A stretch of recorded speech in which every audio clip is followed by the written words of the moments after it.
একটা রিকশায় যখন আমি উঠি, রিকশাওয়ালাও দেখা যায় বারবার পেছনের দিকে লুকস দিচ্ছে অন্যভাবে। তো লুকসগুলো তো বোঝা যায় যে এই লুকসগুলো কি। আগে যেরকম চলাফেরা করতাম, আগে মানুষের মধ্যে একটা ভদ্রতা বজায় ছিল, আমি যেটা ফেস করি। বাট এখন রাস্তা দিয়ে বের হলে মানে কি বলবো, একটা রিকশায় যখন আমি উঠি, রিকশাওয়ালাও দেখা যায় বারবার পেছনের দিকে লুকস দিচ্ছে অন্যভাবে। ইভেন সিএনজি থেকে পাশ থেকেও সেই সিএনজি ড্রাইভারটাও লুকস দিচ্ছে, ব্যাড লুকস। তো লুকসগুলো তো বোঝা যায় যে এই লুকসগুলো কি আসলে। এরা কেন সাহস পাচ্ছে? কারণ ওরাও দেখছে আশেপাশে প্রতিনিয়ত হচ্ছে, এটার কোনো বিচার নাই, বিচার হচ্ছে না। দ্যাটস ওয়াই ওরাও কিন্তু ওই সাহসটা পাচ্ছে। মানে এই একটা পুরুষ মানুষের ভিতরে, মানুষের বাইরেও যে একটা পশুত্ব মনোভাব বাস করে, সেটা আস্তে আস্তে বের হয়ে আসছে। আসলে আমাদের আইন শৃঙ্খলা একটু নড়বড়ে হয়ে গিয়েছে, কারণ আমাদের একটা বিরাট একটা আন্দোলন হয়ে গিয়েছে এবং আমাদের দেশের একটা পরিবর্তন ঘটেছে, এটা আমরা সবাই জানি। তো সেই ঘটনার পর থেকে আসলে আমাদের দেশের পরিস্থিতি খুবই মানে কি বলে, মানে ডিসিপ্লিনের মধ্যে আর নাই। আমাদের সব কিছু কেমন যেন হচ্ছে ডিসব্যালেন্স হয়ে গিয়েছে। তো এটা আসলে আমাদের মনে হয় যে সরকারি যারা কর্মচারী আছেন, প্রশাসনের লোকজন, সেখানেও প্রশাসনিক সংকট আছে। এবং তাদের যেহেতু আমাদের অনেক প্রশাসনের লোক আগের যারা ছিলেন তারা নাই, তারা তো অলরেডি অনেক দিন ধরে কাজ করতো, অভিজ্ঞ ছিল।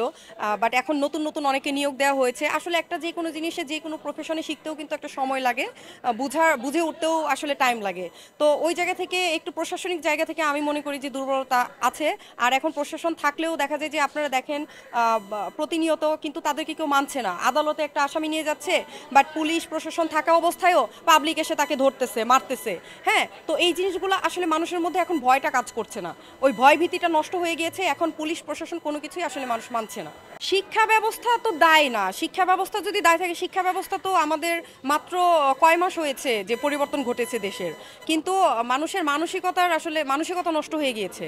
মানুষের ভয় নাই, এখন আর ভয় নাই, কোনো আইন নাই, আইন থাকলেও সেটা মানছে না মানুষ। এই কারণে শিক্ষা দিয়ে তো আসলে, শিক্ষা তো আসলে এটা তো মানে আমরা তো দুইভাবে হচ্ছে জ্ঞান অর্জন করি, একটা হচ্ছে বইয়ের জ্ঞান, আরেকটা হচ্ছে বাহ্যিক যেই সাধারণ জ্ঞান যেটাকে বলে। তো সাধারণ জ্ঞান আর বইয়ের জ্ঞানের সাথে তো মিলালে হবে না, কারণ বই থেকে আমরা জ্ঞান অর্জন করি, সেটা পড়াশোনা করে বিভিন্ন ডিপলি সেটা চিন্তা ভাবনা হয় বা বিভিন্ন ইয়ে হয়। কিন্তু আমরা সাধারণ জ্ঞান যেটা আমরা চলাফেরা করছি, কোন জিনিসটা করা ভালো, কোন জিনিসটা করা খারাপ, এই ধর্ষণ, ইফটিজিং, এই জিনিসগুলো খারাপ, এটা আমরা সবাই জানি। হ্যাঁ, তো তারপরেও কিন্তু এগুলো হচ্ছে। তো মানুষের মানসিকতার অবনতি হচ্ছে, আর কিছু না। এটা শিক্ষার সাথে আসলে মিলিয়ে লাভ নাই। আজকের উদ্যোগটা অবশ্যই আমরা আসিয়ার পাশে দাঁড়ানোর উদ্যোগ, কারণ আসিয়ার সাথে যে ঘটনাটা ঘটেছে, সবাই সব জায়গা থেকে প্রতিবাদ করছে, মানববন্ধন করছে। সেই জায়গা থেকে আমাদের মনে হয়েছে যে আমাদের শিল্পীদেরও পাশে দাঁড়ানো উচিত। শুধু আসিয়া না, আমাদের যে প্রতিনিয়ত ধর্ষণ হচ্ছে এবং যে ইফটিজিংয়ের শিকার আমরা হচ্ছি, সেটার জন্য আমাদের আসলে প্রতিবাদ করা উচিত এবং সরকারকে এই ইফটিজিং এবং ধর্ষণের বিরুদ্ধে আইন গ্রহণ করা উচিত, আইন পাশ করানো উচিত।